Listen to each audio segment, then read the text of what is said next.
What's going on, everyone? It's James here from LFC Transfer Room. Now, in this video, I'm going to try and explain to you why I feel we've got at least another 10 years of FSG.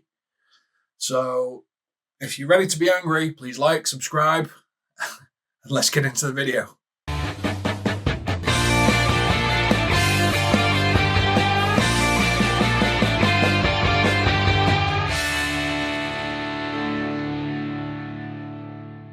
So, recently FSG have just announced plans for Fenway redevelopment. That's around about £1.7 billion.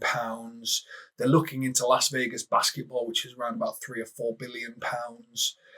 They've invested in virtual golf, and we have no idea how much money has gone into that, but a 3% share when the PGA on 16%, you know that that's going to be a significant amount of money. Now, why does that mean that they're not going to sell Liverpool? Well, let's start by going back and looking at Liverpool. FSG bought Liverpool for £300 million. And today they're worth £4 billion. So if FSG was to sell Liverpool, as all things are equal, the big hit that they would have is they would have an £800 million tax bill, because you get taxed on the profits that you make, and it's capital gains, UK law, etc., etc. So that £800 million, their investors don't want to give that away. So what FSG do, and this is where we probably need to start to think about how billionaires live to us mere mortals, is billionaires live in debt. So John Henry, Werner, they will all have these lovely black Amexes where they can spend as much as they want, and they'll get into £1 million worth of debt, £2 million worth of debt. And it doesn't matter, because what Amex or Bank of Scotland or whoever finances it will go, well, yes, but we can see you've got this asset sitting here for £4 billion, and you've got the Red Sox, they're worth £4 billion. So if we give you £2 million worth of credit at a 1% interest rate, that's good for us as the bank because we're making money. We know that you've got an asset to call in if you suddenly don't pay. So we know we can solve all that. And you would rather pay our 5% interest rate even than this 20% profit.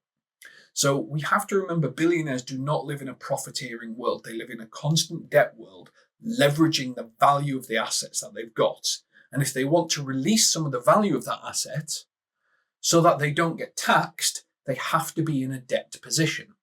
So the FSG board, let's say, and investors all spend £2 million each, and suddenly there's a £100 million hole in debt that they've got to pay.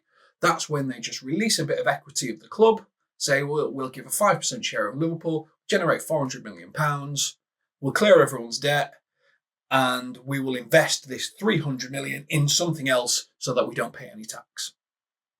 That is the game FSG play. That is the game billionaires play. We talk about taking profit. Profit leads to tax. Nobody wants tax. Tax is higher than interest.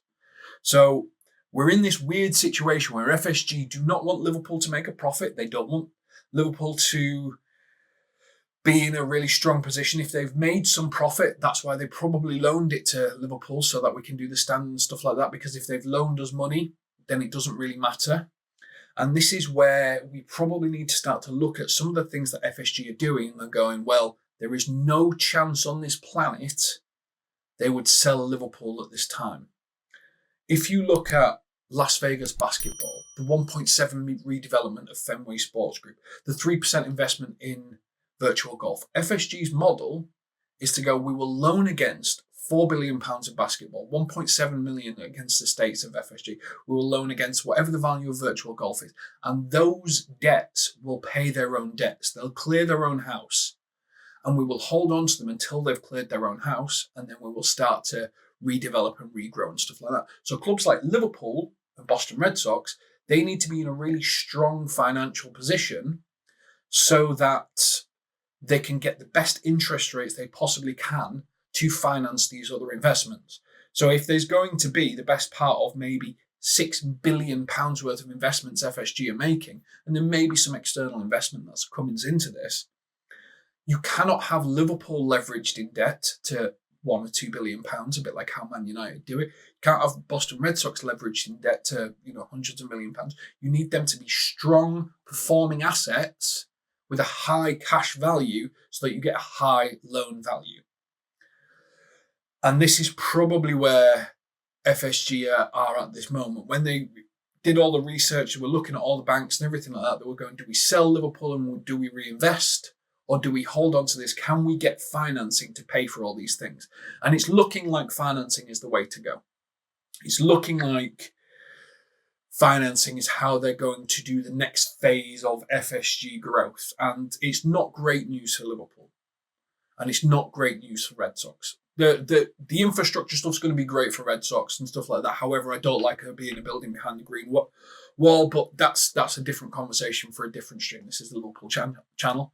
So FSG cannot put Liverpool into a big debt position because that may default them on some of their other payments and the other ththings that they've got to pay off where they're making all these investments. So probably you will never see Liverpool go beyond £500 million worth of negative debt. I think we're currently at around about 167. I would be surprised if we break 250, to be honest. And that is because they need 3.5 billion of value to be against all these other loans and investments that they're making. We're the guarantee. The only way FSG sell Liverpool is if these other things fail spectacularly and they've got to become liquid and they've got to pay off certain debts and they've got to pay off finances and there's going to be finance fees and stuff like that, etc., etc. However, one of the things that I've been learning about recently is, and this is, again, Billionaire's playground as opposed to us mere mortals, is you could have, let's take virtual golf, a 3% investment in virtual golf. Let's say it's £100 million.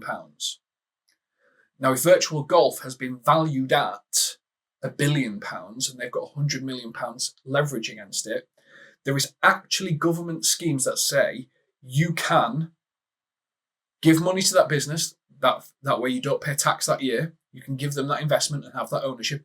If that business completely fails, so let's say virtual golf is a complete and utter miss, you can get a tax write-off to the value of your investment. And it's something that I've been approached about in my business in terms of how they've talked about people wanting to invest in it and stuff like that. So FSG can invest 100 million in virtual golf. If it fails, they can get, and they won't get all 100 million because this is big money, but they will get a large proportion of it back in non-taxable profit. So FSG are playing a completely different game to what we play and what we think about when you think about money. You think about money, you think profit, you think loss. They're the basics of what we're told. Well, actually, the truth is their game is grow the asset portfolio, grow the value of the asset portfolio, loan against the value of the asset portfolio, and never, for the love of God, turn into a profitable position, because 20% tax is infinitely more than any financing that we're going to have to pay on an interest rate. And that is how they're doing it. So to just debunk some questions that some of you always have with FSG, do FSG take profits from Liverpool? No, they don't want us to be profitable, because if we're profitable, they pay tax. Tax is more expensive. So no, they don't really want us to be profitable. You have to remember we have to submit our own set of accounts so they can loan us money and stuff like that, which is what they've kind of done, and that probably negates the profitable position they've had. But they kind of want every club that they've got to run at maximum so that it can grow its asset value. So they want Liverpool to be successful, but they don't really care if we're the top of the league as long as we're in the mix and we're getting all the big payments and we're getting good crowds and good things. That'll do. As long as we're getting good crowds and as long as we've got good fan engagement, that'll do. That's where FSG sit. Will FSG be forced to sell us? Only if they default on some of these really... So, unfortunately, when you look at the Fenway redevelopment ground and what they're doing, that's a building project. So that's going to have an asset value and that's going to grow really quickly as things get done. So as they build these different buildings, they're going to be sellable and they're going to be liquid and they're going to activate. So it's very rare that a company will call in a building asset. So I can't see it from that. The only thing that could go wrong is if the basketball thing went wrong. Virtual golf, I think they've probably minimised their risk on that. So they've got all these investments that are going to be clearing their own house. So it's very unlikely that FSG are going to be asked to call in their debt. The only thing that they may do is they may sell a proportion of their asset portfolio, get investors in, £400-500 million, let's say, Redbird Capital throw more money in so that they own, let's say, another 5% of FSG holdings. But the chance of it actually activating a Liverpool sale is low. Very low, because interest rates, at the maximum, even if you charge 10% interest rate, it's still less than 20% tax. And I think we're currently in a position where FSG have looked to sell us. They've looked to see how they can make that £800 million tax disappear. I think they found out that they can't make it happen. So instead, what they're going to do is they're going to leverage us for that £1 billion, £2 billion, £3 billion, so that they can put investments and get loans to invest elsewhere. And then probably at some point make a very large debt position. And that's at the point that would probably sell Liverpool.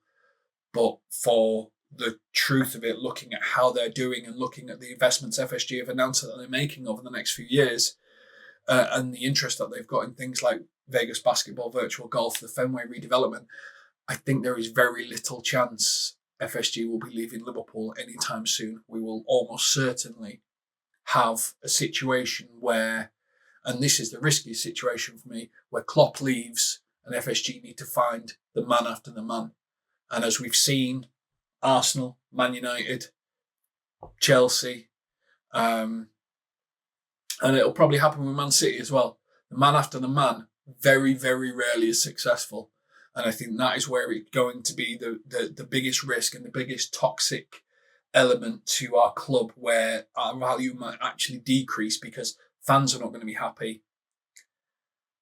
FSG are not going to be happy because the value of the club's going to vary to somewhat because Klopp's not there anymore. And there could be a very big sort of vacuum in value. And it all depends on the new Champions League format and a lot of different variances. But that's the only real risk that we've got, is when Klopp goes. So what do you think? What do you think about what FSG are doing to Liverpool? What do you think about them keeping 3.5 billion locked away for their other investments as a group? What do you think about them not taking profit? Let us know in the comments. Please like and subscribe to the channel. This is a fan channel made for you, by you. I'm not an expert in American financial instruments and structures. This is just what I can see looking at all the data and how I would go about it if I was looking at it from my perspective, and just to hopefully give you some insight into why and how FSG operate the way that they do. Make sure that you like and subscribe to the channel. Make sure that you're following LFC Transfer Room on X. I think it's called X now, Twitter. Who knows? But we'll catch you on the next one. Take care. Best of luck. You'll never walk alone.